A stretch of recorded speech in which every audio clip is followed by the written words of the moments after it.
digestório é responsável por realizar a digestão do alimento. É formado pelo duto digestório e por órgãos acessórios. O tubo digestório começa pela boca e passa por dentro do corpo até chegar no ânus.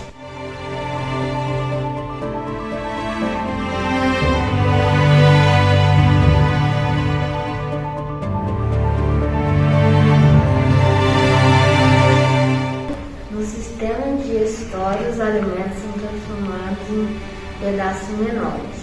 O início do sistema digestório se dá na boca, onde ele pode ser chamado de bolo alimentar.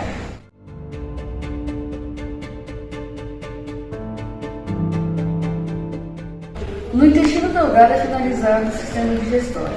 No intestino grosso, água e sais minerais são absorvidos e são transformados em fezes, seguem reto e saem pelo ânus. O nutriente chega às células do corpo humano e são utilizadas para várias funções. Bolo alimentar empurrado pelo tubo digestório chegando ao estômago. Lá se mistura com algumas substâncias e segue para o intestino delgado. E esse é o nosso trabalho na Feira de Ciências.